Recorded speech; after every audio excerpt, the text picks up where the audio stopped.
తండ్రికి మహిమ పరుస్తా నగర బరిగా మార్షయ తర మధ్య ఉన్న సమయం కొన్ని ఆడుదాం ఆయనతో ఆనంద ధ్వనులు చేద్దాం సర్వయుగములలో సజీవుడవు సరిపోజగలనా నీ సామర్థ్యమును కొనియాడదగినది నీ దివ్య తేజం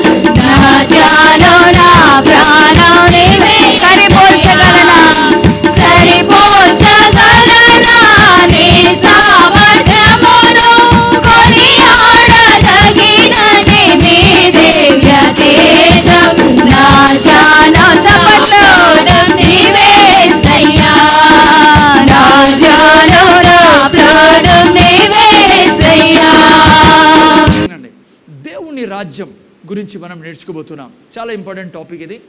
అయితే మీకుతో నేను చెప్పినట్లుగా కొన్ని భాగాల్లో నేను మీకు బోధిస్తాను.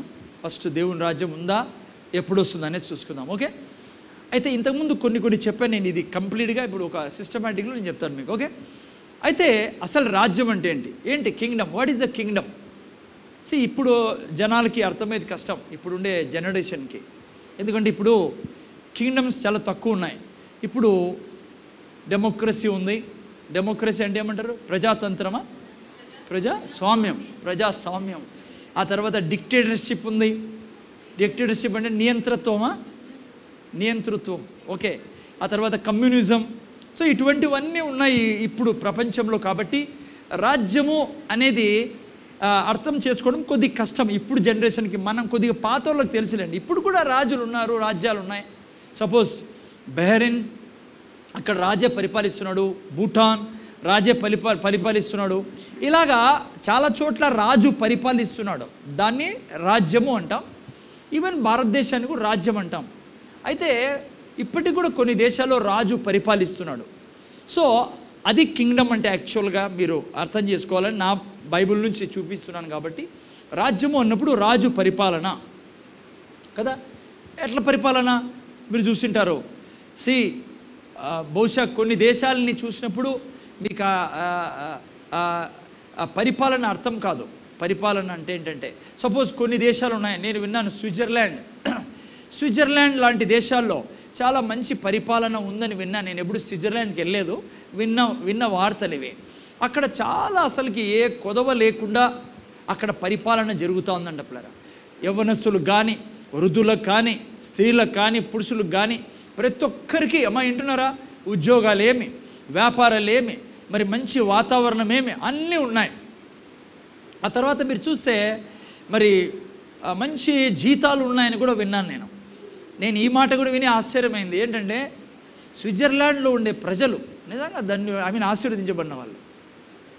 అయితే అక్కడంట వాళ్ళు తినే మాంసం, నేను ముందు చాలాసార్లు చెప్పాను, ఇది నాకు చాలా బాగా స్విట్జర్లాండ్ ఇది గుర్తొస్తుంది. వాళ్ళు తినే మాంసము లైక్ అమెరికన్స్ కూడా తినరంట. సిస్టర్ ముందర చూడాలా, అమెరికా వాళ్ళు తినే మాంసము స్విట్జర్లాండ్ వాళ్ళు తినే మాంసం కంటే చాలా లో స్టాండర్డ్ అంట. ఎందుకు ఇట్లా అంటున్నానంటే మనమేమనుకుంటాం అమెరికా అంటే పెద్ద దేశం సార్, అమెరికాలో పుట్టింటే ఎంత బాగుండేది అనుకుంటాం కదా. నేను కూడా ముందు తెలియనప్పుడు అనుకుంటాను. కానీ నాకు మళ్ళీ అర్థమైంది బైబిల్ చదివినాక, దేవుడు కోరిక నేను భారతదేశంలో పుట్టాలని, దేవుని కోరిక నాకు అనంతపురంలో పుట్టాలని, అంతేకాదు ఏఎల్ చర్చ్లో పాస్టర్గా ఉండాలి ఆయన కోరిక. నాకు అది ఆనందం. ఒకప్పుడు అట్లా ఆనందం ఉండేది కాదు. ఒకప్పుడు అనుకున్నాను అమెరికాలో పుట్టింటే చల్లగా తెల్ల చర్మం ఉండేది ఇంకా బాగా కదా.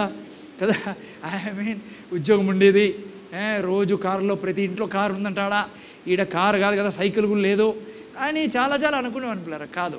అయితే చూస్తే స్విట్జర్లాండ్లో మరి అమెరికా వాళ్ళు తినే మాంసము చాలా లో స్టాండర్డ్ అంటే ఇంకా ఎట్లా మాంసం తింటా అంటారు వాళ్ళు, అంత కాస్ట్లీ మాంసం తింటారంట వాళ్ళు. ఆ తర్వాత చాలా హై శాలరీస్ అక్కడ. ఓకే, సో అలాగా రాజ్యము పరిపాలన అంటే అది అన్నమాట. భౌతికంగా ఈ లోకంలో బాగా లేదనుకోండి, కానీ నేను మీకు చెప్పబోయే రాజ్యం ఎవరి గురించి అంటే దేవుని రాజ్యం. ఆ దేవుని రాజ్యంలో ఈ భూమి మీద ఉండే ఏ రాజ్యం కన్నా పిల్లరా అధికమైన దీవెనలు కలిగిన రాజ్యం. ఆ రాజ్యంలో ప్రవేశించిన వాళ్ళు ఎల్లప్పుడూ సర్వ సమృద్ధి కలిగి ఉంటారు కదా. మత్తయి సువార్త 6వ అధ్యాయం ఎవరైనా తీయండి, అక్కడ రాయబడింది ఈ రాజ్యం గురించి. ఈ రాజ్యంలో ఏముంటుందంట, ఈ రాజ్యంలో ప్రవేశించిన వారికి చూస్తే అక్కడ చాలా మంచి రాయబడింది. ఓకే, ఈ రాజ్యంలో ప్రవేశించిన వారికి ఏ చింత ఏ దిగులు ఉండదంట. ఈ భూమి మీద నీకు మంచి మటన్ ఇవ్వచ్చు, కానీ రాజులు మీ రాజు మీకు మంచి మటన్ ఇవ్వచ్చు, మంచి చికెన్ బిర్యానీ ఇవ్వచ్చు, అమ్మా మంచి శాలరీ కూడా ఇవ్వచ్చు, కానీ చింత లేని జీవితం, దిగులు లేని జీవితం ఇచ్చే రాజు ఈ భూమి మీద ఎవరు లేరు. కానీ జాగ్రత్త వినాలా నాయన బంగారులో, ముందర చూడండి, ఎప్పుడైతే నువ్వు ఈ రాజ్యంలోనికి ప్రవేశిస్తావో, ఏ రాజ్యంలోనికి, యేసు ప్రభువు రాజుగా ఉన్న రాజ్యంలోనికి నువ్వు ప్రవేశించినప్పుడు ఏం జరుగుతుందంటే 6వ అధ్యాయం 25లో ఏం రాబడిందంటే, ఏమి తిందుమా ఏమి త్రాగుదుమా అని మీ ప్రాణమును గూర్చేనను, ఏమి ధరించుకుందుమా అని మీ దేహమును గూర్చేనను చింతింపకుడి. ఈ రాజ్యంలో ఈ చింత తీసివేసే దేవుడైనా మరి యేసు ప్రభు రాజ్యంలో ఉన్న వారికి ఏమేమి ఉంటుందంట, ఆహారము కంటే ప్రాణమును వస్త్రము కంటే దేహమును గొప్పవి కావా.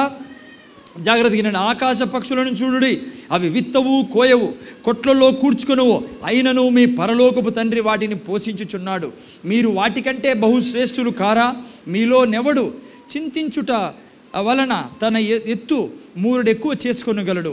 వస్త్రములను గూర్చి మీరు చింతింపనేలా. ఓ చాలా మంచి మాటలు పిల్లరా కదా కదా. వస్త్రము గురించి మీరు చింతింపనేలా.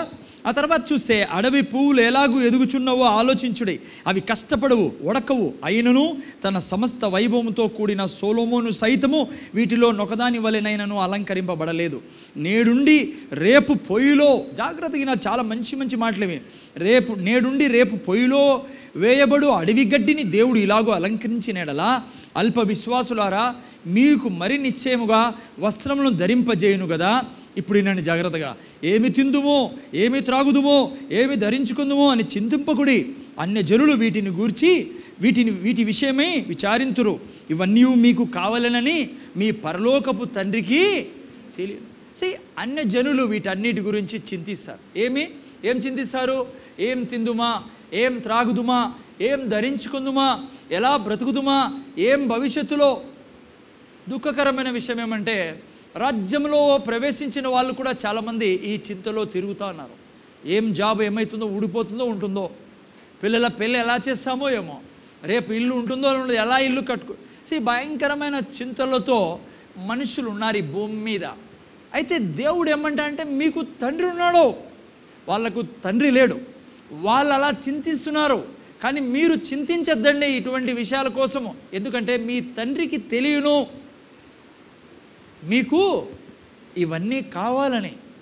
సమస్య ఏమంటే రాజ్యంలోకి ప్రవేశించలేదు కొంతమంది ప్రవేశించారు, ఇక్కడ కూర్చున్న వాళ్ళు చాలామంది, కానీ ఈ రాజ్యం పనిచేసే విధానం తెలియక అవి పొందుకోక వాళ్ళలాగానే దేవుడు లేని వారిలాగా తండ్రి లేని వారిలాగా చింతలో దిగుల్లో ఉన్నారు. దేవుడు ఎంత మంచిది. ఈ భాగం చాలా విలువైన భాగం పిల్లరా. దేవుడు అన్నీ చెప్తూ ఎగ్జాంపుల్ కూడా ఇస్తున్నాడు. చూడండి ఈ రాజ్యంలో ఎలా ఉంటున్నారో మిగతా వాళ్ళంతా అని. ఎవరు ఎగ్జాంపుల్ ఇచ్చాడు ఇక్కడ? ఊరికే చదువుకుంటూ పోతే కాదు, ఇక్కడ ఎగ్జాంపుల్ ఇస్తున్నాడు దేవుడు. కావాలంటే ఆకాశ పక్షులను అడగండి అంటున్నాడు. హలో అంటున్నాడా లేదా? కావాలంటే మీకు నా మీద నమ్మకం లేదేమో, నేను అలాంటి వాడిని కాననుకుంటున్నారేమో, అందుకే చాలామంది చర్చికి రాలేదు. ఎందుకో తెలుసా? పోయినారు డబ్బు సంపాదించడానికి. చర్చిలో కూర్చుంటే కాదు సార్, దేవుడా అంటే అవుతుంది సార్. నువ్వు ఇంతవరకు యా దేవుడిని పిలిచావో, నువ్వు ఈడ పిలుస్తున్న దేవుడు, నువ్వు దేవుడు అంటే నీ మాట విని నీ కొరకు ఇచ్చే దేవుడు, అడుగుడి ఇవ్వనన్న దేవుడు, ఏ దేవుణ్ణి నువ్వు మొక్కావు నాకు తెలియదు, కానీ నువ్వు ఈ దేవుని గురించి ఎప్పుడు ఆ డైలాగ్ వేయకో. ఆ డైలాగ్ వేసినావా సున్నా అయిపోతుంది నీ జీవితం. ఏందో తెలుసా, దేవుడా దేవుడు అంటే సరిపోదు. పనులు చేయమని దేవుడు కూడా చెప్పాడు, కానీ ఈ దినం దేవుని దినము. నువ్వు సంపాదించుకో, ఎంత సంపాదించుకుంటావో ఒకరోజు మొత్తం అంతా చెప్పకూడదు ఆ మాట నేను దైవజనుడుగా, కానీ మీకు సత్యం చెప్పాలి కాబట్టి నా బాధ్యత చెప్తున్నా, ఏమీ లేకుండా అయిపోతావు దేవుణ్ణి పక్కన పెడితే. This is truth. ఓకే, చూస్తే పిల్లరా ఏం ఎగ్జాంపుల్ ఇచ్చారు, నాకు చాలా మంచి ఎగ్జాంపుల్ ఇది. నేను వాక్యం రాసుకుంటానంటే ఇవన్నీ దేవుడు చెప్తున్నాడు కాబట్టి నాకు చాలా సంతోషం మీకు ప్రీచ్ చేస్తాడు. ఆకాశ పక్షులను చూడండి, చూసారు ఎప్పుడైనా ఆకాశ పక్షులని? పొద్దున్నే న్యూస్ ఏమి ఈరోజు ఆమె పొద్దున్నే న్యూస్ ఏమో తెలుసా టీవీలో? ఈరోజు అనంతపురం జిల్లాలో 10 పక్షులు ఆహారం లేక ఆత్మహత్య చేసుకున్నాయి. ఎంత దుఃఖకరమైన విషయం సిస్టర్, మీరు విన్నారా? అక్క పొద్దున్న టీవీలో వెళ్ళలేదా? అయ్యా స్వాతి, ఏం పేపర్ మాది? స్వాతినే ఎందుకు పేపర్ వస్తుంది?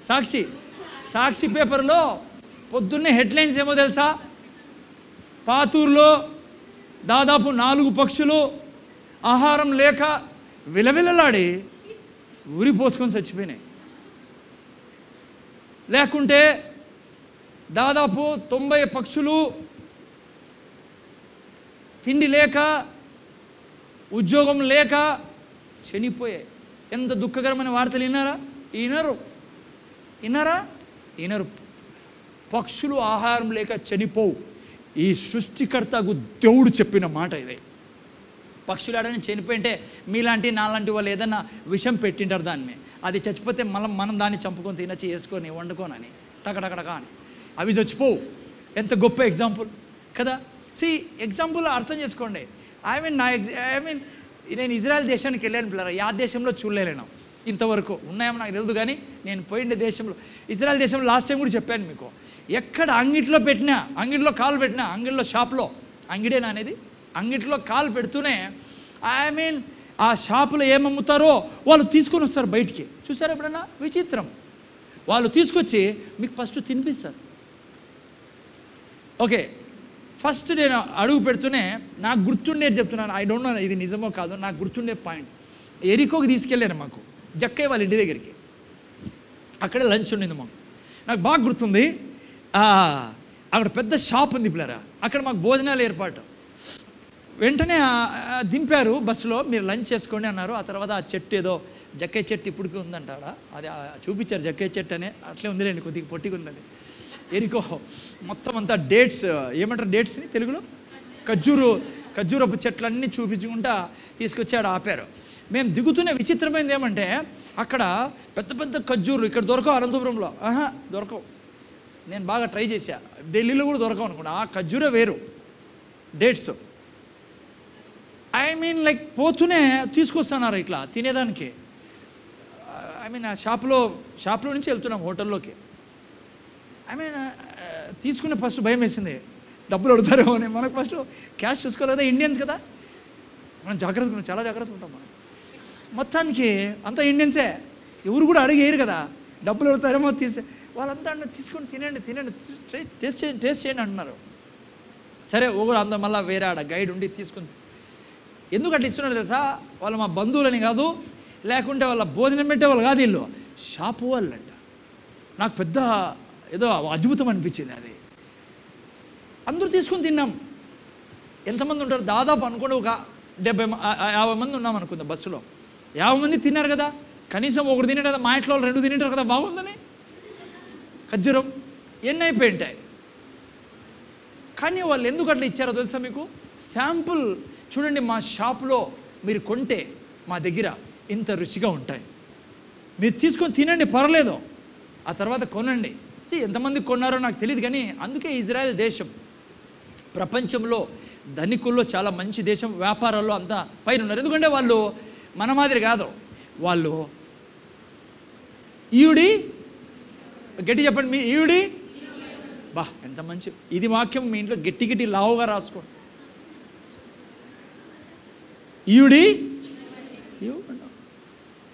అందుకే ఆ దేశం ఆ షాపే కాదు, షాప్ అయినా నేను 10 రోజులు 11 రోజులు ఉన్నాను, నాకు గుర్తులేదు, కానీ నాకు ఎప్పుడైనా ఆకలిస్తే ఏమనిపించింది తెలుసా? ఉండే మాట చెప్తున్నాం మీకు, అబ్బాయి అడవి షాప్ వస్తే ఆప్తే మేలని కొనుక్కొని తిందామని కాదు, ఆ షాప్లో పోతేనే ఫ్రీగా ఇస్తారు కదా టెస్టింగ్. కొనింది చాలా తక్కువ కానీ టేస్టింగ్ చేసింది చాలా ఎక్కువ అని. అరే నిజం చెప్తున్నాను, పులిపిట్ మీద నిలబడి ఎక్కడ పోయినా కూడా, ఏ షాపులో పోయినా దాదాపు షాపుల్లో కూల్ డ్రింక్ షాపులు ఉంటాయనుకోండి, కూల్ డ్రింక్ ఉన్నాయనుకోండి షాపు, కూల్ డ్రింక్ తీసుకొచ్చేవాళ్ళు అదే వాళ్ళు తయారు చేసి ఉంటారు కదా పాపము, అది తాపించేవాళ్ళు. అరే మీకు ఆ మాత్రం తెల్దా? నేను తాగిన తర్వాత ఆడేందుకు తాత డబ్బులు ఇచ్చి, మనం చాలా తెలివిపరులు కదా, ఇండియా నుంచి వెళ్ళాం మనం. కానీ అది నేను ఇంతవరకు ఆ సీన్ మర్చిపోలేను. ఎంత ఉదార స్వభావము, ఎంత సేవ తెలుసా మీకు.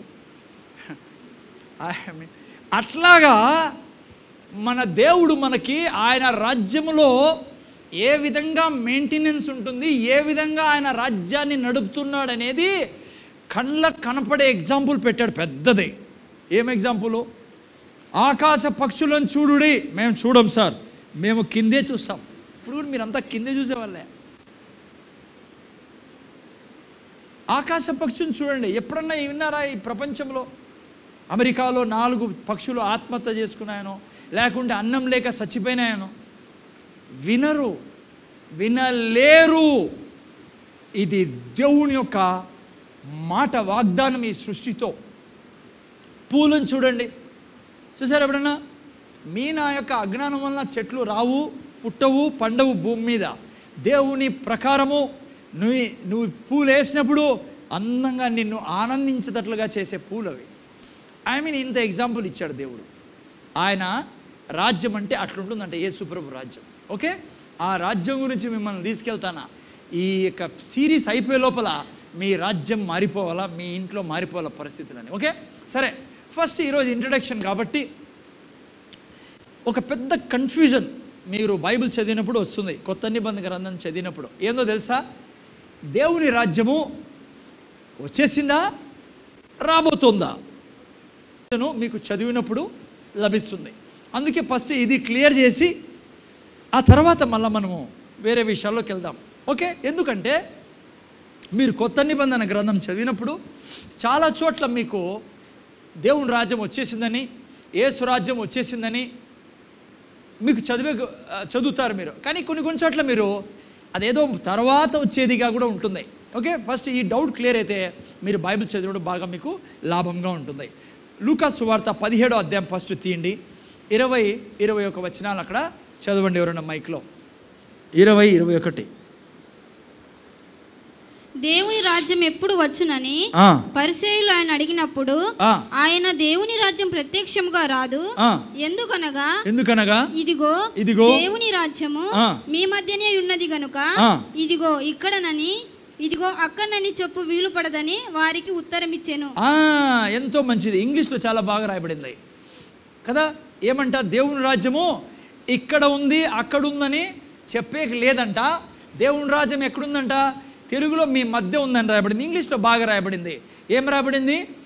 10:21లో మీరు చూస్తే, neither shall they say lo here or lo there, for behold the kingdom of God is within you. Yesu ప్రభు ఇక్కడ అన్నాడు, దేవుని రాజ్యము అక్కడుంది ఇక్కడుందని చూపించే కాదు, భౌతికంగా నువ్వు చూపించలేవు దేవుని రాజ్యము. అయితే దేవుని రాజ్యం ఉంది, ఎక్కడుందంటే నీలో ఉంది అంటున్నాడు. విత్ ఇన్ అస్, తెలుగులో మీ మధ్య అని రాయబడింది, ఇంగ్లీష్లో నాలో ఉందని దేవుని రాజ్యము రాయబడింది. ఓకే, యేసు ప్రభు చెప్తున్న మాట ఇది. ఎవరు చెప్తున్న మాట? ముందర చూడాల పిల్లలు, దేవుడు చెప్తున్న మాట. అర్థమైందా పిల్లరా? దేవుడు యాక్చువల్లీ ఎవరితో చెప్తున్నాడు ఈ మాట? అది చాలా ముఖ్యమైనది. ఎవరితో చెప్తున్నాడు అంటే వినండి జాగ్రత్తగా.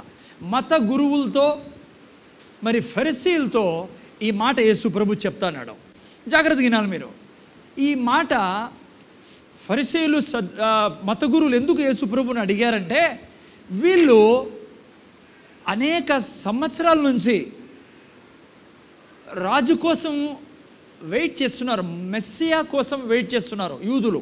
ఎందుకంటే పాత నిబంధన గ్రంథంలో రాయబడి ఉంది, మెస్సియా వస్తాడు, మెస్సియా వచ్చి మీకు ఆయన దేవుని రాజ్యం ఇస్తాడు, మీకు రాజ్యం ఇవ్వడం జరుగుతుంది.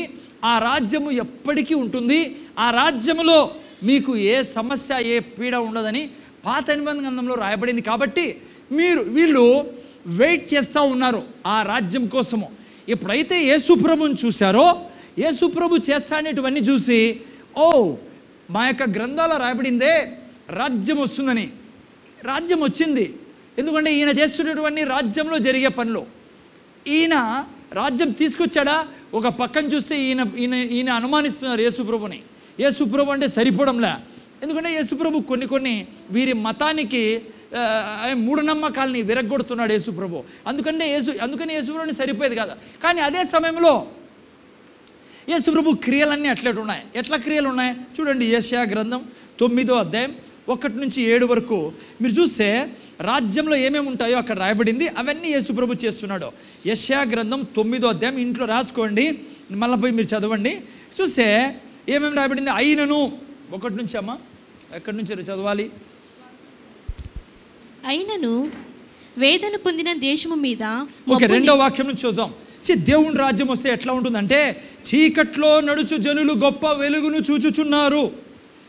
అమ్మా వినాలి మీరు, నేను చదువుతాను మీరు వింటానండి. అంటే పాత నిబంధన రాయబడింది. ఏం రాయబడింది? మెస్సియా వచ్చినప్పుడు ఆయన దేవుని రాజ్యం తీసుకొస్తాడు మీ మధ్యకు. ఆ రాజ్యం వచ్చినప్పుడు ఏముంటుందంట అంటే, చీకటిలో నడుచు జనులు గొప్ప వెలుగును చూచుచున్నారు, మరణ ఛాయ గల దేశ నివాసుల మీద వెలుగు ప్రకాశించును. ఆ తర్వాత నీవు జనమును విస్తరింపజేయుచున్నావు, వారి సంతోషమును వృద్ధిపరుచుచున్నావు. చూడండి, ఇవన్నీ ఈ దేశపు రాజ్యాల్లో రావు. యేసు రాజ్యం ఎక్కడ వస్తుందో వాళ్ళల్లో ఇవన్నీ ఉంటాయంట. ఆ తర్వాత చూడండి, మరి కోతకాలము మనుషులు సంతోషించినట్లు, దోపుడు సొమ్ము పంచుకొని వారు సంతోషించినట్లు వారు నీ సన్నిధిని సంతోషించుచున్నారు. మరి 4వ వాక్యం, మిథ్యాను దినమును జరిగినట్లు వారి బరువు కాడిని నీవు విరిచి ఉన్నావు, వారి మెడను కట్టు కర్రను వారి తోలువాని కొరడాలను విరిచి ఉన్నావు. యుద్ధపు సందడి చేయు యోధులందరి జోళ్ళును, రక్తములో పొరలింపబడిన వస్త్రములను అగ్నిలో వేయబడి దహింపబడును. ఏలైనగా మనకు శిశువు పుట్టెను, మనకు కుమారుడు అనుగ్రహింపబడెను, ఆయన భుజం మీద రాజ్యభారముండును. ఆశ్చర్యకరుడు, ఆలోచనకర్త, బలవంతుడైన దేవుడు, నిత్యుడగు తండ్రి, సమాధానకర్త యగు అధిపతి అని అతనికి పేరు పెట్టబడును. ఇది 7వ వాక్యం.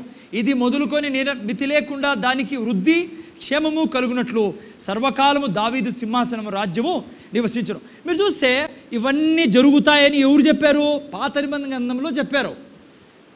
ఈ మత గురువులకు తెలుసు, ఫరిసైలకు తెలుసు. అంతేకాకుండా ఇంకో వాక్యం కూడా చెప్తాను, 61, 1, 2, 3. దేవుని రాజ్యంలో ఏమేమి జరుగుతాయి? ఇప్పుడు జరుగుతున్నాయి పిల్లరా, ఇవి మీ నా జీవితంలో జరుగుతున్నాయి.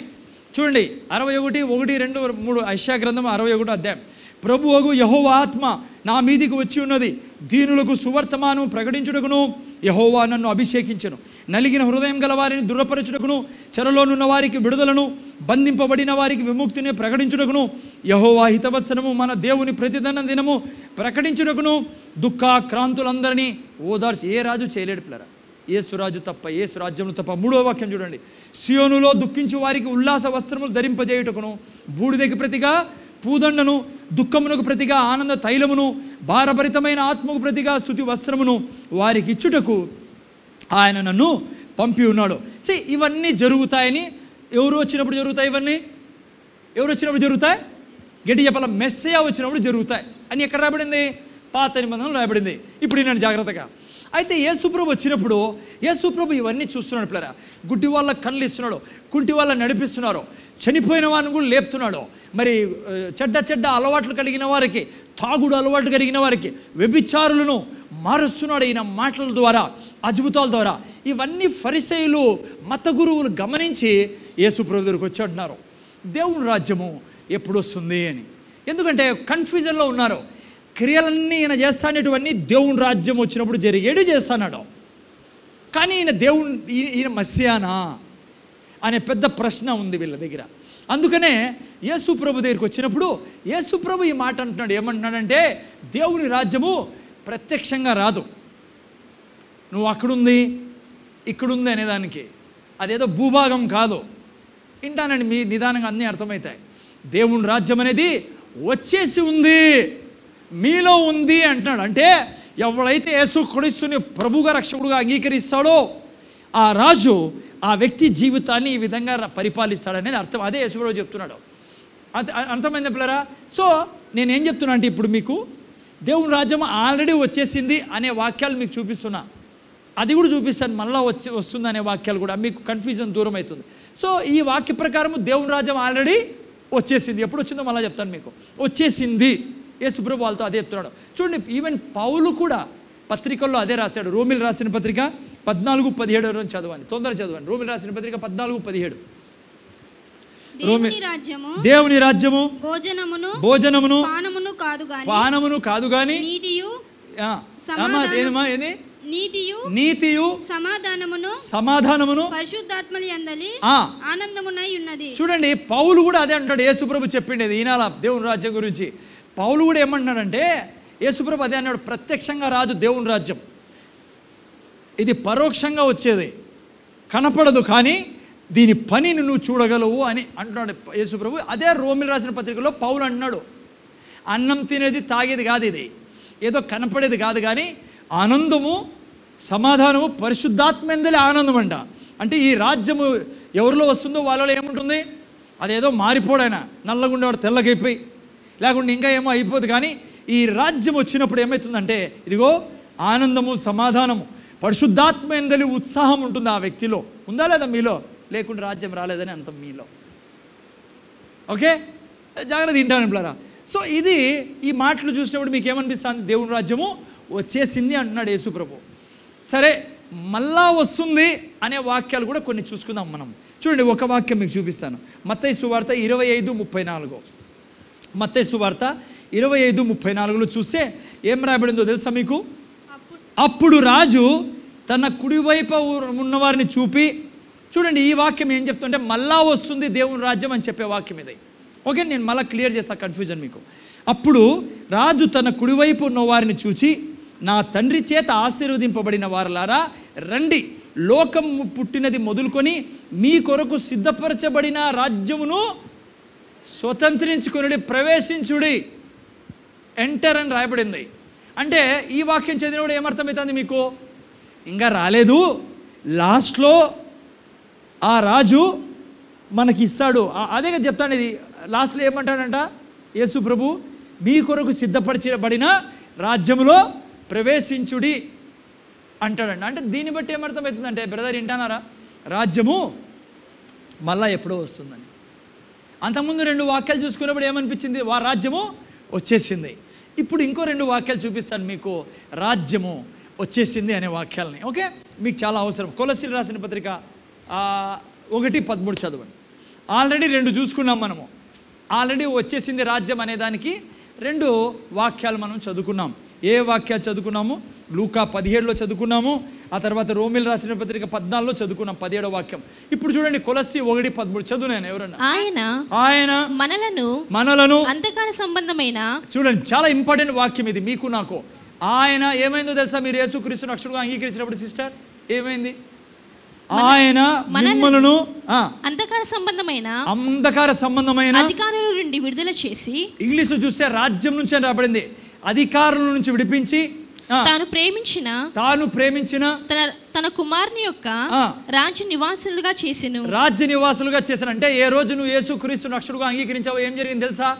అంధకార సంబంధమైన రాజు నుంచి, అంటే సైతాన్ నుంచి మిమ్మల్ని విడిపించి ఎక్కడికి తీసుకెళ్ళాడంట? తన కుమారుడు యేసుక్రీస్తు రాజ్యంలోనికి. నేను రక్షణ పొందుకున్నప్పుడు ఈ వాక్యం ఏమంటుంది? రాజ్యంలో ఆల్రెడీ ప్రవేశించినామంటుంది. అంటుందా లేదా? అనడం లేదా? అర్థం రావడం లేదా? ఏమన్నాడు? అంధకార సంబంధం రాజ్యం నుంచి మనల్ని విడిపించి తన కుమారుడు రాజ్యంలోనికి పిల్లరా, నిజంగా రక్షణ పొందినప్పుడు అదే జరిగింది. మీకు కనపడకపోయి ఉండొచ్చు, కానీ కళ్ళకు బెదర్ ఏనండి ముందర చూడండి, కళ్ళకు కనపడకపోయి ఉండొచ్చు భౌతికంగా, కానీ మీరు రక్షకుడుగా అంగీకరించినప్పుడు సైతాన్ యొక్క ఆధిపత్యం మీ మీద నుంచి తొలగింపబడింది. మరి మళ్ళీ ఇస్తే తప్ప వాడు రాడు మీ దగ్గరికి. ఇప్పుడు మీ మీద అధికారం లేదు వాడికి, మీ మీద దేవునికి అధికారం ఉండేది. ఓకే, ఈ వాక్య ప్రకారం ఏమర్థమవుతుంది?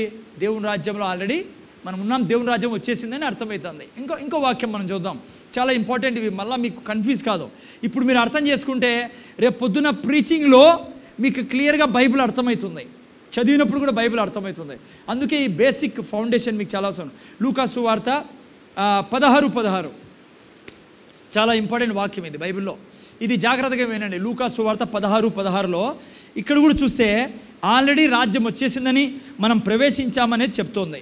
లూకా సువార్త 16:16 యెహోవా కాలము వరకు 16 చదువునేనా ఇప్పుడు?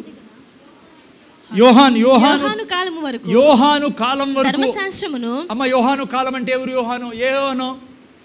బాప్తిస్మ ఇచ్చు యోహాను. అమ్మ అర్థమవుతుందా?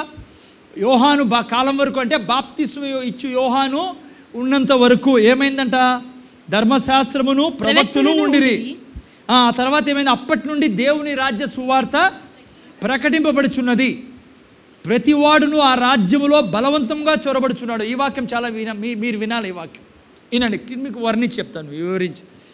బాప్తిస్మ ఇచ్చు యోహాను పుట్టిన తర్వాత యేసుప్రభు పుట్టాడు 6 నెలలకు దాదాపు అనుకుందాం, ఓకేనా?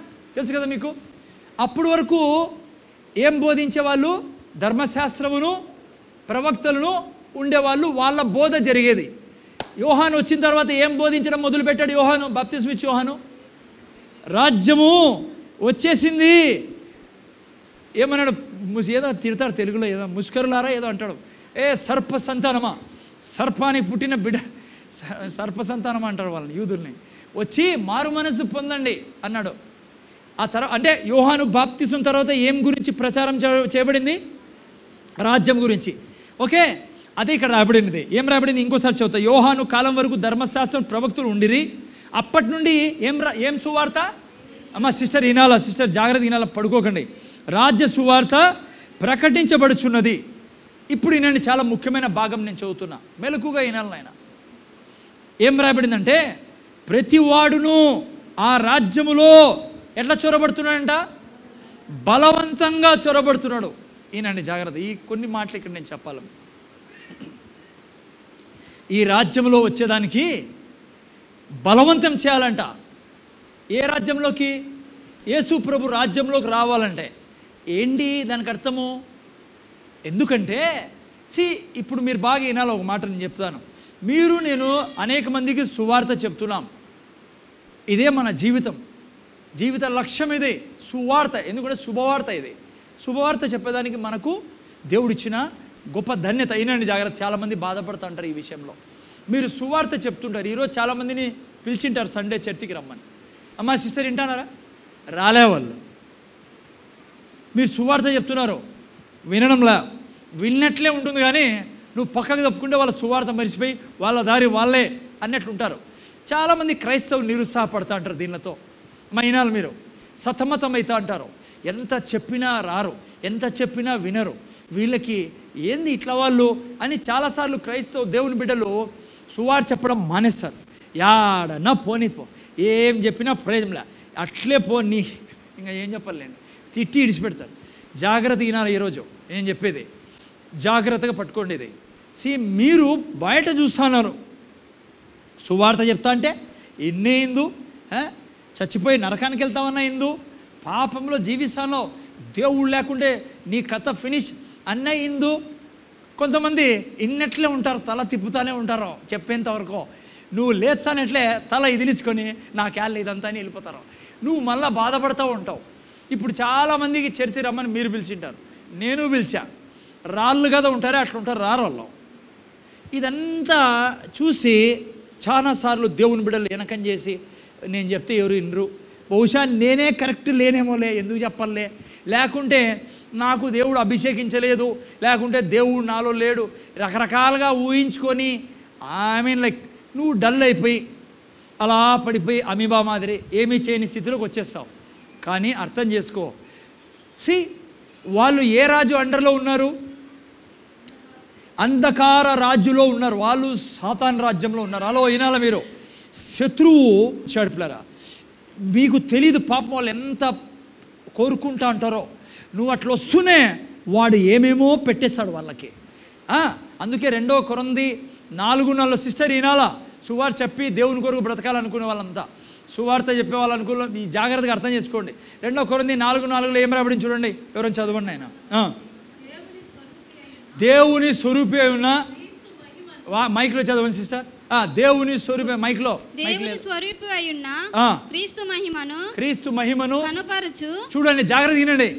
దేవుని మహిమను అంటే యేసు ప్రభువే దేవుడని, ఆయన తప్ప నీ పాపాలు ఎవరు క్షమించారని, లేకుంటే నువ్వు నరకానికి పోతావని, నీ జీవితం మీద దీవెనలు ఉండవని సువార్త ఏమవుతుందంట చెప్పాలా? క్రీస్తు మహిమను కనపరచు సువార్త ప్రకాశం వారికి ప్రకాశింపకుండా నిమిత్తము ఈ యుగ సంబంధమైన దేవత, ఈ శక్తులు పనిచేస్తున్నాయి నీ కనపడడంలా.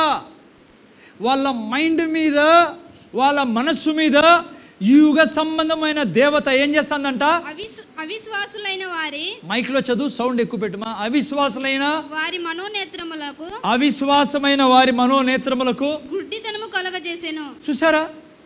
నువ్వు అనుకుంటాడో ఎంత చెప్పినా ఏనాడు, ఏం చెప్పినా ఏందో, ఫోన్లే ఆడే నరకంలో పోతామంటే మనం ఏం చెప్తాం సార్?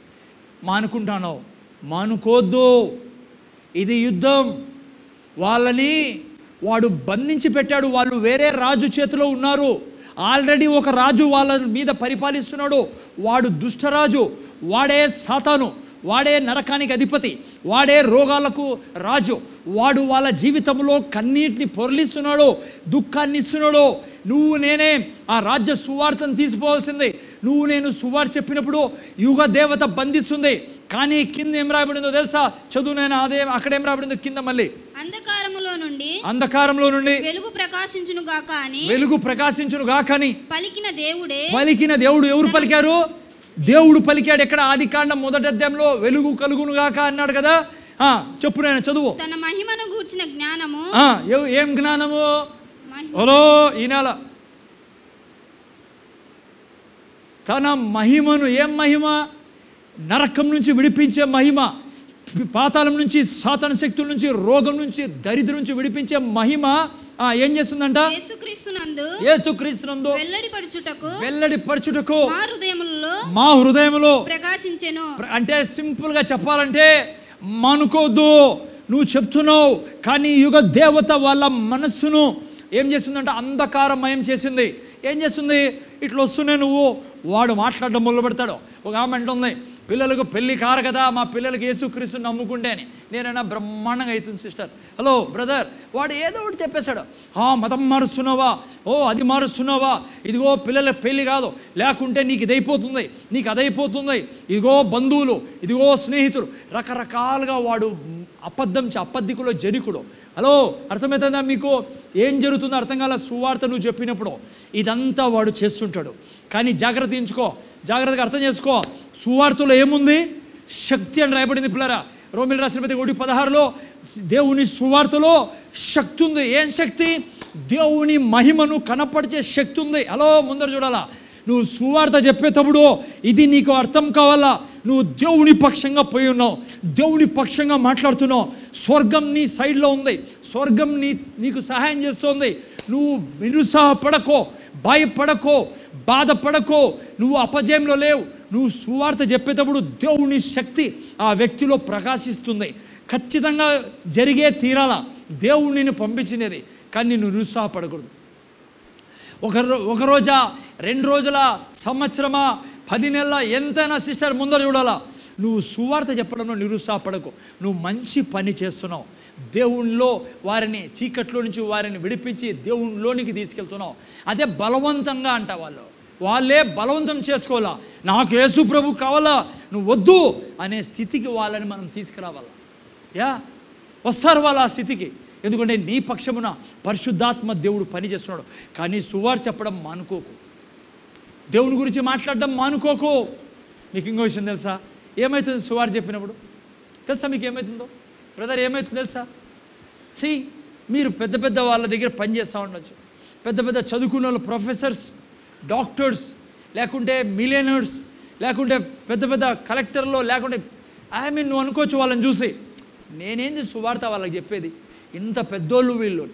పిల్లరా, చదువుకోవడం వల్ల అలా పెద్దోళ్ళు అయిండొచ్చు వాళ్ళు, కానీ ఆత్మీయ జ్ఞానం సున్నా వాళ్ళకి.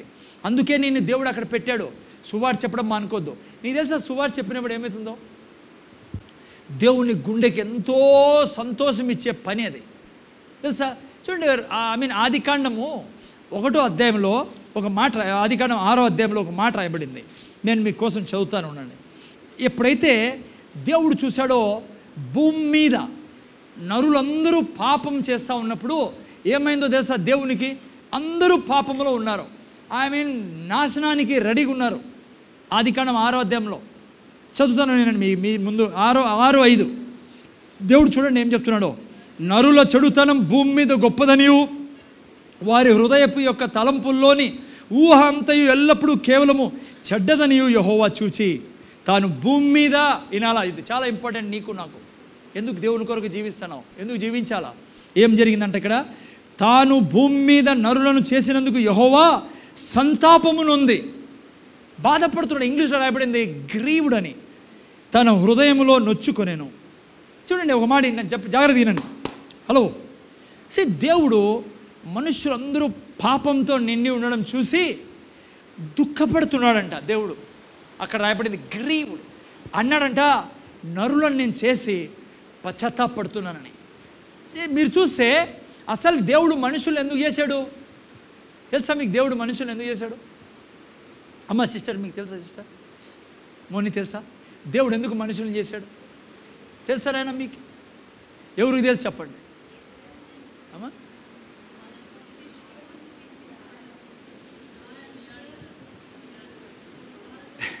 ఇంగ్లీష్లో 4:11 పెట్టరా ప్రకటన గ్రంథం. ఈనండి జాగ్రత్త, మీకు బేసిక్ విషయాలు. దేవుడు మనిషిని సృష్టించింది ఎందుకంటే తనకు ఆనందం ఇచ్చేదానికి, టు గివ్ హిమ్ ప్లెజర్.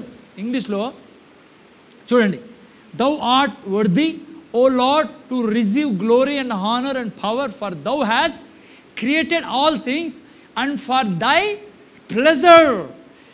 దేవునికి మనిషిని సృష్టించేది ఎందుకో తెలుసా? దేవుడు అమ్మా సిస్టర్ వింటానారా? ప్లెజర్ ఇచ్చేదానికి, ఆనందం ఇచ్చేదానికి, తృప్తి ఇచ్చేదానికి, సంతోషం ఇచ్చేదానికి. హలో, ఇది తెలిసే నువ్వు సువార్త చెప్పడం ఆపు. నీ టెంకాయకి అర్థమైంది అనుకో, నేను ఏం చెప్తానంటే అది తలకి మైండ్కి. నువ్వు సువార్త చెప్పండి పండుకో 10 మంది కన్నా. బ్రదర్ వింటానారా? మగోళ్ళు ముఖ్యంగా పెద్ద పెద్ద చోట్ల పని చేస్తూ ఉండొచ్చు, మీరు డ్రైవింగ్ చేస్తూ ఉండొచ్చు. రామాంజీ కుల్లాయప్ప ఆటోలో గర్రని పోయేటప్పుడు ఇది గుర్తుపెట్టుకొని నేను ఈరోజు ఏం చెప్తాను, మీరు పక్కింట్లో వాళ్ళు రసము సాంబార్ గురించి ఎంక్వైరీ చేసేటప్పుడు ఇది ఎందుకు చెప్పాలో నేను చెప్తున్నా ఈరోజు సువార్త. వాళ్ళు ఎవరన్నా కానీ, ఎంత పెద్ద ఆఫీసర్ అయినా కానీ, ఎంత చిన్నోడైనా కానీ, నువ్వు ఈరోజు నేను చెప్పేది నేను అర్థం చేసుకుంటే నీ నోట్లో ఎప్పుడు సువార్త చెప్తానే ఉంటావు. ఏనండి జాగ్రత్తగా నేను చెప్పే మాట. హలో జగదీశ్, పైకి చూడు. దేవుడు ఎందుకు సృష్టించాడు మనిషిని? ప్లెజర్ కోసం, మనిషి ద్వారా ఆనందం పొందుకోవాలని, సంతోషం పొందుకోవాలని దేవుడు మనిషిని సృష్టించాడు. ఓకే, అయితే 6వ అధ్యాయంలో ఇప్పుడు చదివా, దేవునికి ఏం లభిస్తుందంట మనిషి ద్వారా? గ్రీవ్, దుఃఖం కలుగుతోంది, దేవునికి బాధ కలుగుతోంది. చివరికి ఎంత బాధ కలుగుతుందంటే దేవునికి ఎందుకన్నా సృష్టించానా అనిపిస్తుందంట. దేవునికి అంత బాధ ఉంది. కానీ అలో నాకు రక్తం ఉడుకుతుంది పిల్లరా, ఈ మాట చెప్తాండి. నా దేవునికి భూమి మీద నుంచి ఆయనకి సంతోషం కలగజేయాలంటే, మీలో రక్తం ఉందో ఏముందో నాకు తెలియదు కానీ, హలో సృష్టికర్తకు దేవుడు సింహాసనం మీద కూర్చొని బాధపడుతున్న సమయం, కానీ దేవునికి సంతోషం తెచ్చే విధానం ఉంది. అదేమో తెలుసా? నువ్వు వెళ్ళి సువార్త చెప్పినప్పుడు ఏ మనిషి గురించి దేవుడు బాధపడుతున్నాడో అదే మనిషి ద్వారా దేవునికి నువ్వు సంతోషం ఇచ్చినప్పుడు ఎట్లా ఉంటుందో స్వర్గం తెలుసా నీకు? అందుకే బైబిల్లో 15:4 అనుకుంటా, లూకా సువార్తలో, ఒక వ్యక్తి రక్షించబడినప్పుడు స్వర్గం అంతా ఏమవుతుందో తెలుసా? సంతోషంతో నిండిపోతారు, దూతలు సంతోషిస్తారు. ఎందుకో తెలుసా? సింహాసనం ముందున్న దేవుడు ఆనందిస్తాడో. ఏ మనిషి గురించి దుఃఖం లభిస్తుందో నువ్వు సువార్త చెప్పడం వలన, నువ్వు ఆ వ్యక్తి కోసం ప్రార్థన చేయడం వలన, నువ్వు ఆ వ్యక్తి దగ్గర ఈ వ్యక్తిని రాజ్యంలోకి తెచ్చే తీరుతాను, సాతాను చేతిలో నుంచి విడిపిస్తా. వాళ్ళు తిట్టచ్చు, నిన్ను కొట్టచ్చు, నిన్ను నీ మతం అని చెప్పచ్చు, నువ్వు డబ్బులు తీసుకుంటానో అని చెప్పచ్చు, నువ్వు దేశద్రోహి అనొచ్చు, నిన్ను కిక్కు కొట్టచ్చు. వాళ్ళు నీ కంకణం ఏముండాలి తెలుసా? నా దేవునికి నేను ఆనందం చేకూర్చాలా. నువ్వు అనుకుంటాడు పెద్ద ఆఫీసరు, ఇతనికి చెప్తే ఏం పోతుందో అని. నువ్వు అతనికి చెప్పు సువార్త. ఎందుకంటే అందరినీ సృష్టించిన దేవుడు పెద్ద ఆఫీసరు, గొప్పవాడు ఆయన. ఆయన నిన్ను చూసి సంతోషిస్తాడు. నా బిడ్డ నాకు ఆనందం తెచ్చేదానికి ఎంత అవమానం పొందుతున్నాడో. అందుకే యేసు ప్రభు ఏమన్నాడు తెలుసా బైబిల్లో? ఇనాల మీరు నా నిమిత్తము, సువార్త నిమిత్తము ఈ భూమి మీద మీకు ఎంత అవమానం జరుగుతుందో అంతకు 100 రెట్లు ఈ భూమి మీద మీకు ఇచ్చి నేను నా దగ్గర తీసుకుంటానని. మీకు తెలుసా పిల్లరా, చరిత్ర చదివితే ఎవరైతే యేసు ప్రభుకు చచ్చిపోయినారో వాళ్ళని ఘనపరిచాడు దేవుడు. మీకు తెలుసా 12 మంది అపొస్తలుల్లో దాదాపు ఒక ఇస్కరియోతు యూదా తప్పించి 11 మందిలో 10 మంది దేవుని సన్నిధి, దేవుని అలా ముందర చూడాలి మీరు, మళ్ళీ ఆడుకుందరు. దేవుని కొరకు, సువార్త కొరకు శిరచ్ఛేదం చేయించుకున్నారు, చచ్చిపోయిన వాళ్ళు ఉన్నారు. దేవుడు ఎంత ఘనపరిచాడో తెలుసా మీకు? ఈనండి 2-3 చెప్తాను మీకు, నాకు పేర్లు గుర్తురావడంలా. హలో ఈనండి జాగ్రత్తగా. సువార్త చెప్తూ పేతురు యొక్క సహోదరుడు, పేతురు ఎలా చనిపోయాడో మీకు తెలుసు కదా. పేతురుని ఉల్టా సిలువ వేశారు కదా. హలో హేరోదు రాజు యేసు ప్రభులాగా సిలువ వేద్దు, నన్ను ఉల్టా ఏమన్నాడు అంటే తల కిందకి కాళ్ళు పైకి ఏమన్నాడు. పేతురుని సిలువ అలా చనిపోయాడు పేతురు. ఎంత గణపరచబడ్డాడో మీకు తెలుసు. పేతురు గురించి మాట్లాడుకొని దేశమే లేదు ఈరోజు. హలో ఏ చర్చిలో అయినా సరే భూమి మీద రక్షించబడిన వాడు కనీసం ఒక్కసారైనా ఆ పట్టణంలో, ఆ వీధిలో, ఆ గల్లీలో పేతురు పేరు వినబడాల్సిందే. అంత హెచ్చించాడు. రెండో వాడు ఎవరు? వాళ్ళ అన్న పేరు ఏమో తెలుసా? ఆంద్రేయ. వినండి జాగ్రత్తగా. ఆంద్రేయని పిల్లరా ఏ విధంగా చంపారంటే ఇంటూ ఆకారంలో సిలువలో చంపేశారు ఆంద్రేయని. కానీ మీకు తెలుసా ఈ భూమి మీద స్కాట్లాండ్ అనే దేశానికి ఎవరో తెలుసా జాతిపిత? హలో తెలీదు. ఎందుకు తెలుస్తుంది నీకు? ఇడ్లీ సాంబార్ తప్ప ఇంక వేరే ఎందుకు తెలుసా నీకు? స్కాట్లాండ్ దేశంలో ఆత్మీయ తండ్రిగా ఆండ్రూ పిలువబడతాడు. ఇప్పుడుండే స్కాట్లాండ్ దేశంలో. అర్థమైంది మీకు? స్కాట్లాండ్ మన జాతిపిత ఎవరు? రాజశేఖర రెడ్డి కాదు, గాంధీజీ, మహాత్మా గాంధీజీ. అర్థమైంది? ఎందుకంటే కొంతమంది పిల్లలు లేదో ఎక్కడ చూసినా రాజశేఖర రెడ్డి లేని చంద్రబాబు నాయుడు వీళ్ళు అనుకుంటారు కదా. కాదు. అలాగా స్కాట్లాండ్ దేశానికి ఆత్మీయ తండ్రి ఎవరు తెలుసా? ఆండ్రూ. ఆంద్రేయ. వాళ్ళ జాతి పతాకం ఏమంటారు? జాతి నేషనల్ ఫ్లాగ్ ఏమంటారు?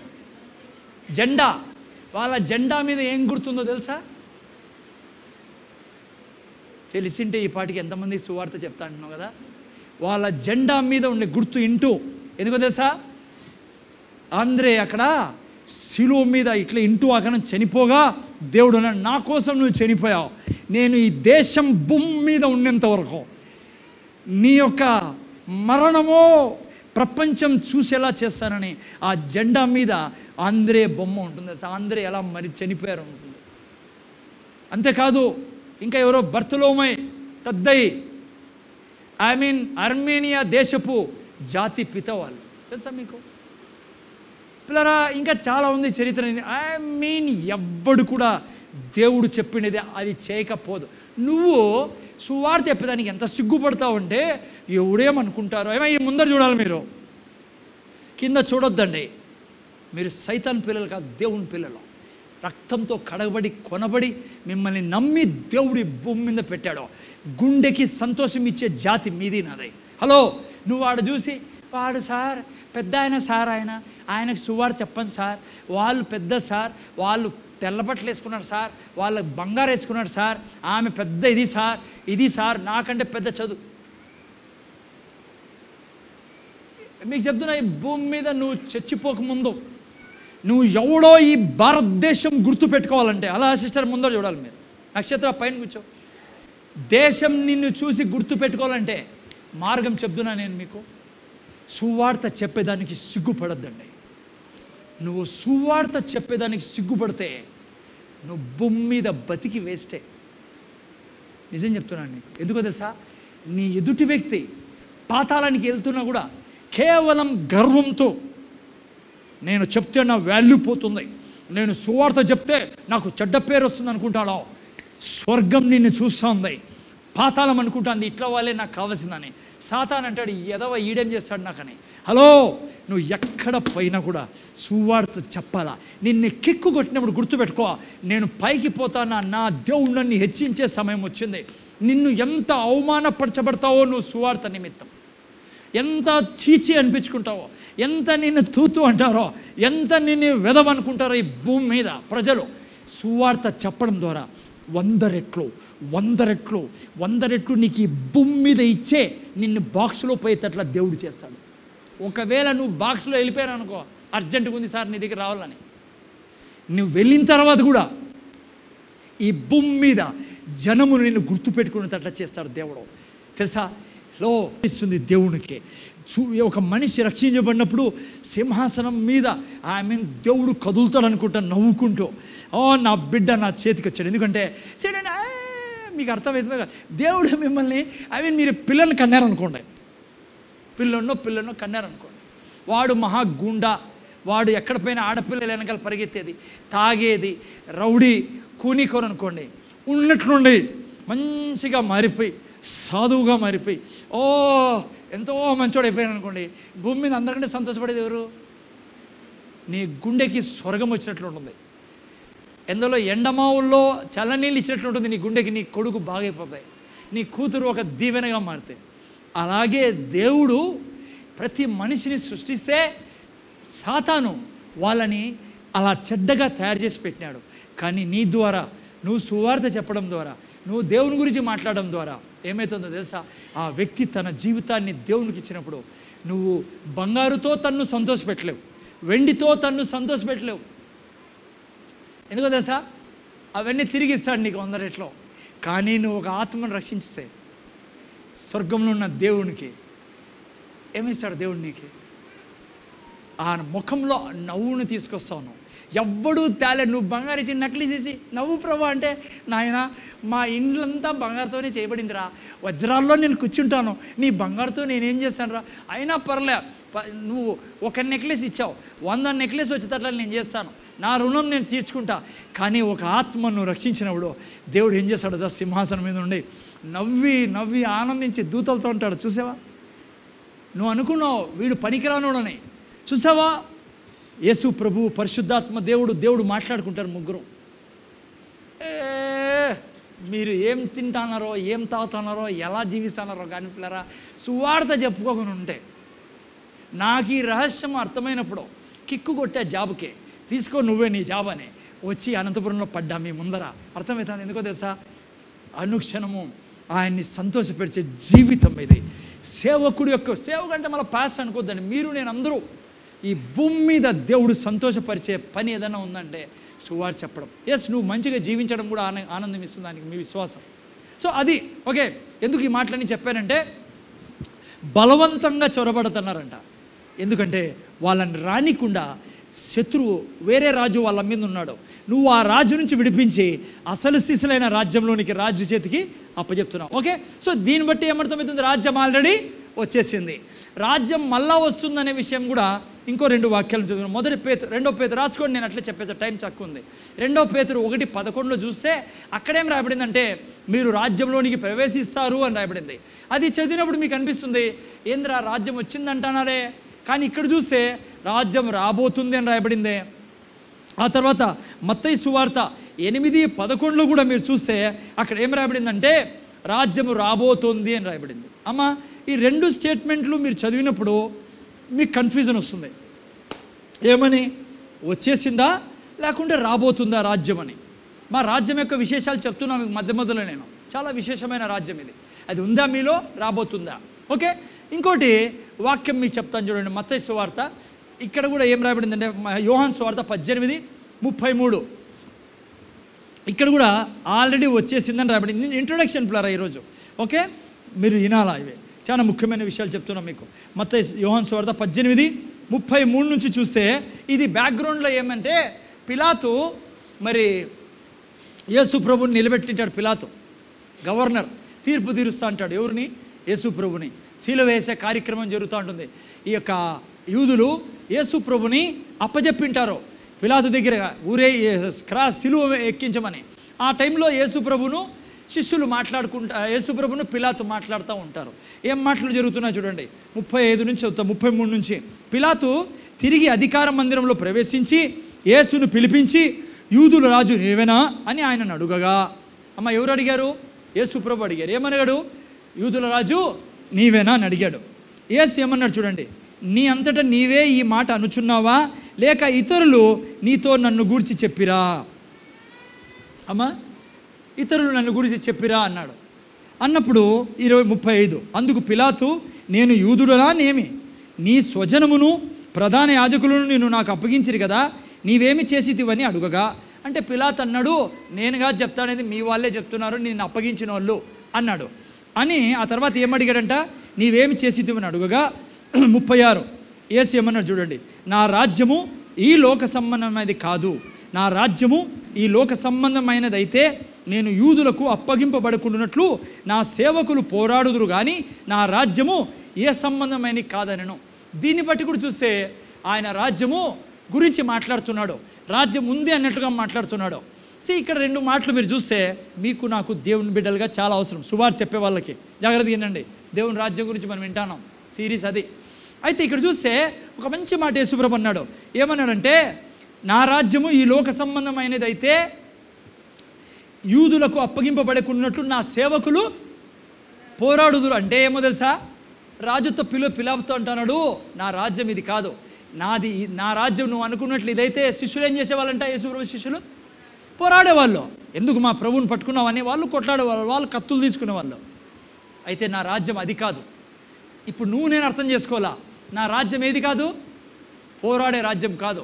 ఎందుకు చెప్తున్నానంటే ఏనండి, నాకు కూడా అప్పుడప్పుడు అనిపించేది, సువార్త చెప్పినప్పుడు, దేవుని గురించి చెప్పినప్పుడు ఎవరైనా ఉల్డబుల్డ మాట్లాడారనుకోండి, ఏమనిపించేది మీకు? అనిపించేది నాకు అనిపించేది, అగ్ని వచ్చి కాల్చివేయను గాక వీళ్ళని అట్లా అనిపిస్తుంది కదా, చాలాసార్లు అనిపిస్తుంది.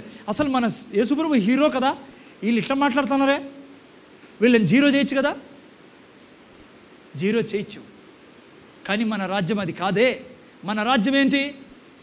సాతాను చేతుల్లో ఉన్న వారిని విడిపించి జీవం ఇచ్చే రాజ్యం, సమాధానం ఇచ్చే రాజ్యం, ఆరోగ్యం ఇచ్చే రాజ్యంలో పని చేస్తున్నాం మీరు నేను. అందుకే ఎప్పుడు కోరుకోద్దండి, ఎవరన్నా ఏమనంటే శాపం తగులు గాక, కాలు ఇరిగిపోను గాక, ఏమంటారు దాన్ని, ఇంకోటి ఏదో తిడతారా మీరు, ఏదంతా నాకు మర్చిపోయినవి. హలో, అట్లా కోరుకోద్దండి. మన రాజ్యం అది కాదు. యేసుప్రభు అనుకుంటే, నేను చాలాసార్లు చెప్పాను మీకు, యేసుప్రభు అనుకుంటే కొట్లాట అవసరంలే, బూడిది చేసేసేవాడు అనుకుంటే చేసేవాడు లేదా? చెప్పాడు కూడా ఆయన. ఏమని చెప్పాడు తెలుసా, నేను పిలిస్తే దూతలు వచ్చి నన్ను రక్షించగలరు, 1000 దూతలు రాగలరు, 72,000 దూతలు రాగలరు నేను పిలిస్తే. చాలామంది అంటారు, 3 మేకుల మీద ఏలాడబడినాడు, తన్ను తానే కాపాడుకోలేనుడు, మమ్మల్ని ఏం కాపాడుతారు అని వస్తున్నాయి వీడియోలో. లేదు నాయన, ఆయన అనుకుంటే దిగి వచ్చేవాడు, ఆయన అనుకుంటే ఆ రోజే బూడిదైపోయేది సృష్టి అంతా.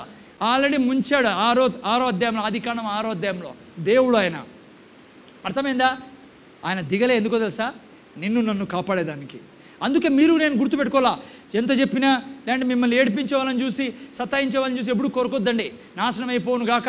ఏసయ్య ఎందుకు ఊరికే చూసుకుంటున్నావు సింహాసనం మీద అగ్ని గుమ్మరించావు, అవన్నీ జరగవు.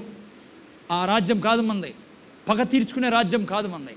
అందుకే పౌలు చూడండి, పేతురు ఉదాహరణకి, పేతురు దెబ్బలు తిన్నాడు, అదే పేతురు కాళ్ళు లేని వాళ్ళకి కాళ్ళు ఇస్తున్నాడు, చచ్చిపోయిన దెబోరాని లేపాడు. దెబోరా కాదు, ఆమె పేరు ఏంటి, డోర్కాని. అమ్మ అర్థమవుతుందా? చచ్చిపోయిన డోర్కాని లేపాడు.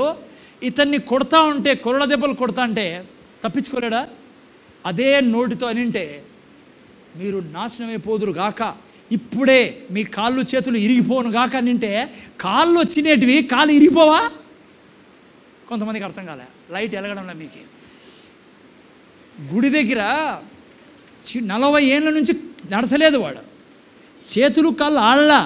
అట్లా వానికి ఏ సునామంలో లేయి అన్నప్పుడు 40 ఏళ్ళు నడవనోడు లేచి నడిచి దిగ్గున లేచి ఎగిరినాడు డ్యాన్స్ చేసేవాడికి, అట్లా లేపినోడు ఆయన్ని కొడతా ఉంటే శిలువ మీద, ఆయన అనింటే నీ కాళ్ళు పడిపోవును గాక ఇప్పుడే అనింటే ఏమైంది? వాళ్ళు పడిపోయారు, దబక్కని పడిపోయారా లేదు యేసుప్రభు నేనే అన్నప్పుడు. పౌలుని చూసుకోండి బ్రదర్, ఏ రాజ్యంలో ఉన్నాం మనము? శపించే రాజ్యం కాదు మనది, తిట్టే రాజ్యం కాదు. నువ్వు చర్చికి పిలిచినా రాలే, ఏం చేస్తావు? పోయేటప్పుడు వాళ్ళు కనపడినారు ఇట్లా ముఖం తిక్కుని పోద్దు, మాట్లాడేది మానేద్దు వాళ్ళతో. చాలామంది చేస్తారు క్రైస్తవులు. నువ్వు పిలిస్తే రాలే, ఏం చేస్తావు? ముఖం తిప్పుకొని పోయేది, ఆ తర్వాత మాట్లాడేలే ఇట్లా పోయేది. నువ్వేమో శవమా పామా? రాజ్యం అట్లా పని చేయదు. నువ్వు దేవుణ్ణి సంతోషపరిచేదేమో కానీ నువ్వు ఇంకా దుఃఖపరిదానం అయిపోతావు. చేయకోకుండా ఇంటిని ఇడ్లీ సాంబార్ అమ్ముకుంటే మేలు. అట్లా ఉండకూడదు పిల్లరా. మన రాజ్యం అది కాదు. పౌలు ఏం చేశాడు? పౌల్ని ఎంత కొట్టేవాళ్ళు పౌల్ని. అదే పౌలు ఏం చేసేవాడు? చచ్చిపోయినాడు ఒక వ్యక్తి, వాని మీద పోయి పన్నాడు అంతే, లేచి కూర్చున్నాడు చచ్చిపోయినాడు. అట్లా వాడు పౌల్ని కొడతా అంటే నోరు తెరిచి ఒక్క మాట పౌలు అనింటే, అదే దయ్యాన్ని అన్నాడు. ఒక ఆమెలో దయ్యం పట్టింటే ఏమన్నాడు? ఆమెను చూసి అన్నాడు, సతన దురుపో అన్నప్పుడు ఆమె బాగైపోయింది. వీళ్ళని చెప్పేవాడు పౌలు అనుకోంటికిన. కళ్ళు పోవును కాక అనింటే అయిపోయేది. ఖచ్చితంగా కళ్ళు పోతాండే, డెఫినెట్గా పోతాండే. కళ్ళు వచ్చును కాక అంటే కళ్ళు లేని తొర్రల్లో నుంచి కళ్ళు వస్తున్నాయి.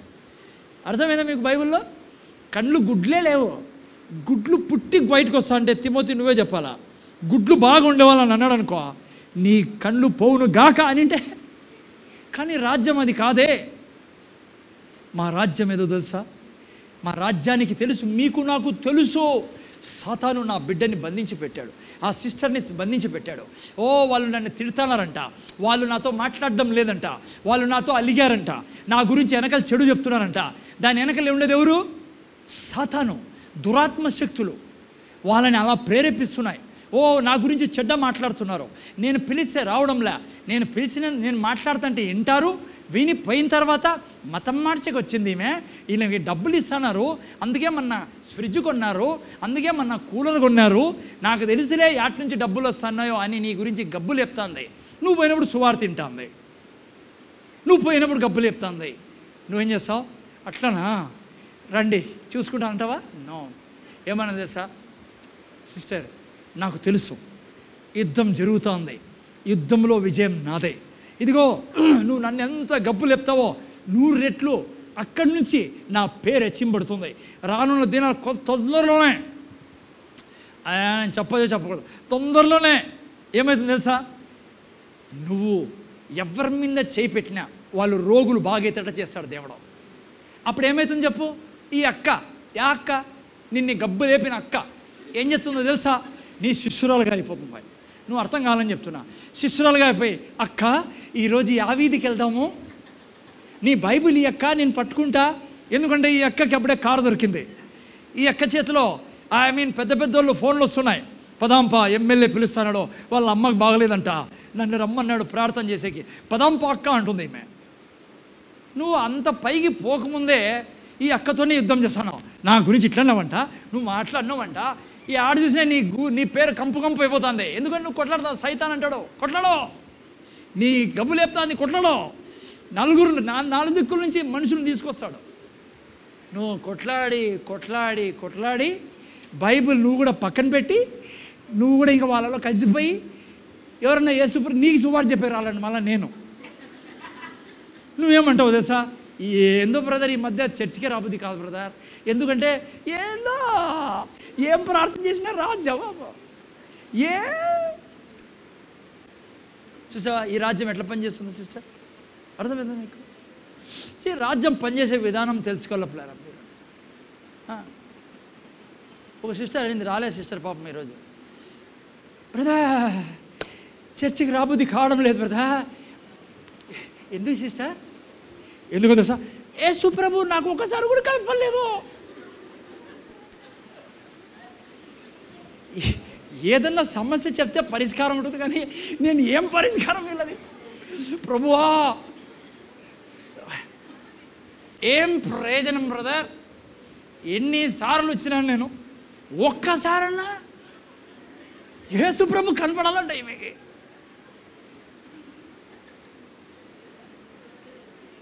ఏం చెప్పేదా మీకు? నాకే గిర్రం తిరిగి తర్వాత కలుస్తా.